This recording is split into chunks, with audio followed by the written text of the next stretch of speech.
Welcome back to the Adrenaline Motorsports Shop. We thought we'd come back, give you a little race recap of the race from Vegas to Reno that we just did. We did get a DNF, so that was kind of a bummer. But the truck did run awesome while it was running, and the rear suspension worked great. Did all the hangers here, the new suspension, the new Deaver springs, and everything worked perfect back here. So that was great. Truck ran cool, so the two coolers in the back worked really well. The train never got over 200 degrees. So I drove it from the first 123 miles, so from the start to pit 3 is when I got out. And that 123 miles, the truck just ran awesome. It no vapor locking issues. We used non-ethanol fuel from up here in Oregon, and we added this additive. You can get it on Amazon, not doing a commercial for it, but the stuff worked amazing. We got a little better mileage, the truck ran great. No vapor locking whatsoever, and it was 110 degrees. It was really freaking hot. And the engine even ran cooler, it seems like. I'm not sure if that's because we put the 20-pound cap on there, but it got 230, 225 most of the race. And like I said, it was hot, it was super dusty and super whooped out and silty everywhere. I mean, the first 123 miles is pretty crazy. But other than that, the truck worked great. I didn't have any more issues with it. So that first 123 miles that we did run, it was running so good that we did that 123 miles in 2 hours, 44 minutes, 55 seconds.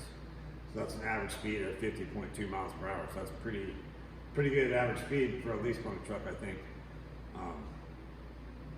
So after that, my other driver got in, and he took off, and we were behind the trophy lights. We'd already caught the trophy lights. They were about 60 cars, I think, ahead of us. So we caught those guys, and he had one ahead of him, and he was kind of working, trying to get ahead of him, but he didn't really get ahead of him yet, and it's kind of in his dust a little bit, but he ended up coming into a danger zone and clipped a rock wall. It was a narrow, we're not sure even how trophy trucks get through there. There's a big old rock pile in the middle, and he kind of just got to the right to kind of avoid the rock pile a little bit, I think, try to center up on it. He just clipped the rock wall. So it did some pretty extensive damage over here with the upright. You see here the upright's bent, twisted the upright. It ripped the rack apart. So you can kind of see the damage in here. I think I'll take the tire wheel off really quick, and then you can see a little better. So we just pulled the spare tire and wheel off. That wasn't the tire wheel that was on it. The tire wheel that was on it actually is over here behind you.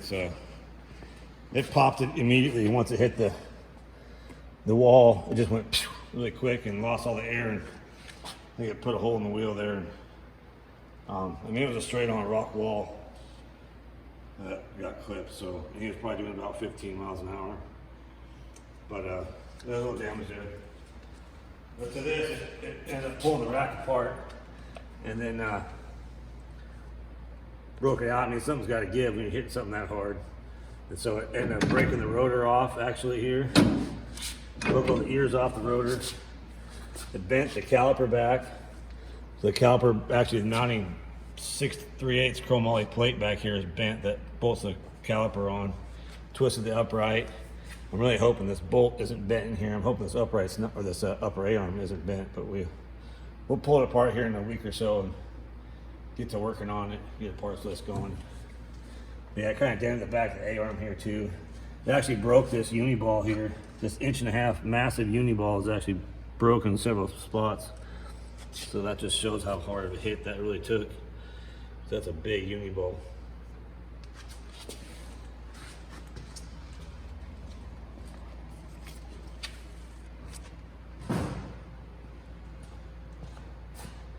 This is the size of that uni-ball that's in there. This is an 1.5-inch uni-ball, so that's a pretty massive uni-ball just to shatter like that, so it's kind of crazy.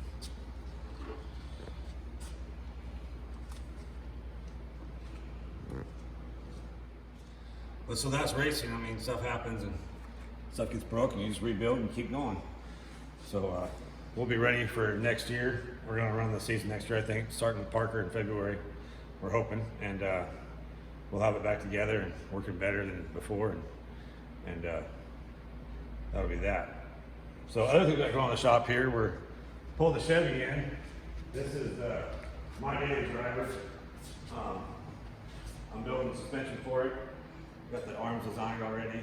Got the King shocks for it. And right now I'm getting ready to put fiberglass on it. So we've got the fiberglass fenders here from Advanced Fiberglas. And these are beautiful. Great, great work fiberglass. The best I think I've ever seen it put on. Really nice straight lines, which is awesome for the Chevy because they have really square, straight lines. It's all hand laid. Fiberglass too, which is really beautiful too, nice. A lot of companies just do that shatter stuff. I guess I'm not really sure how it all works. I'm not a fiberglass guy, but my buddy who was used to build surfboards back in the day, he says this is really amazing fiberglass work. My buddy Tom Watson, he does suspension work too now, so he's a dirt bike guy.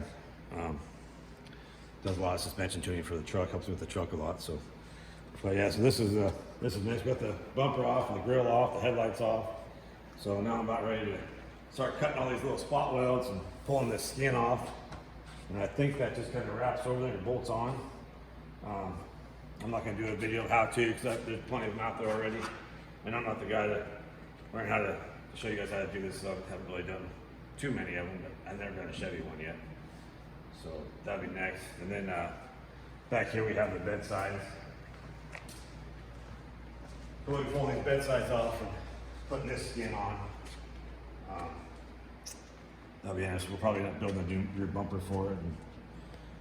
But yeah, another piece of beautiful fiberglass work from Advanced Fiberglas.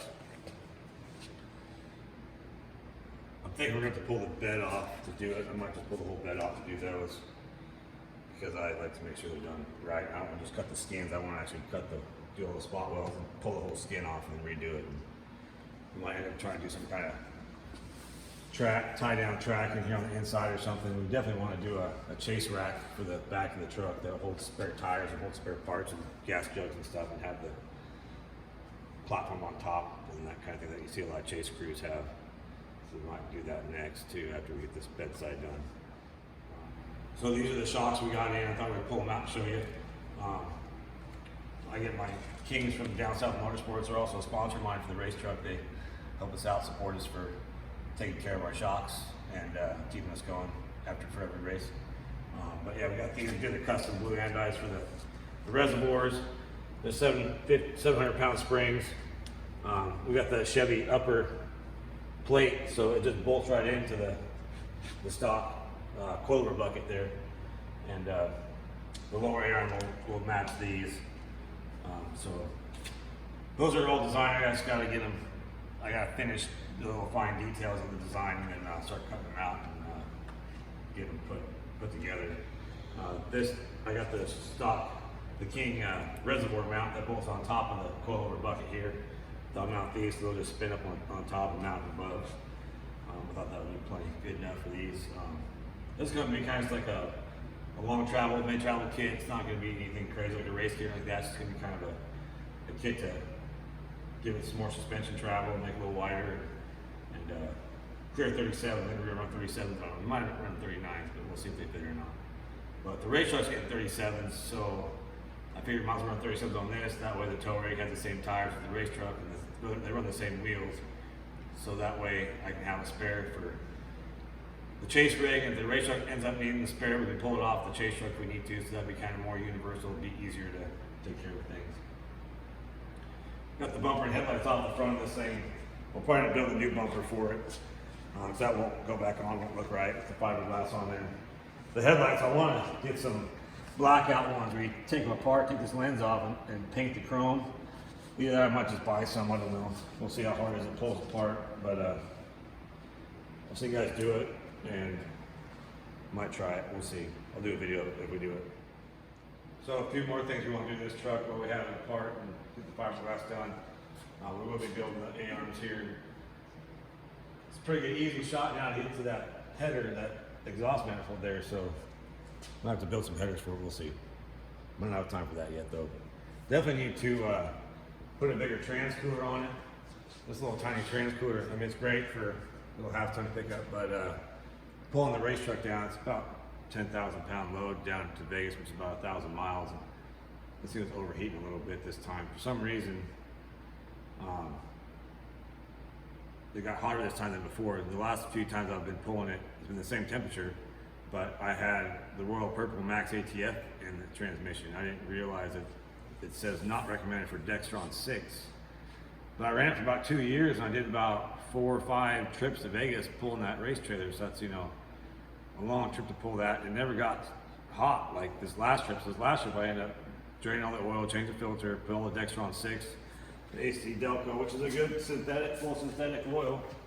That's what everybody runs in them. But the whole time the training was kind of overheating, getting up around 230 at some points, like going up, you know, massive grades. So I'm kind of wondering what was going on with that, and maybe if the Max ATF did something to it. I'm not too sure, but I've been trying to get a hold of Royal Purple to ask them what could have caused that or why it's doing it. But definitely we're going to be putting a bigger cooler on here and doing something different with that, because that's just not quite big enough.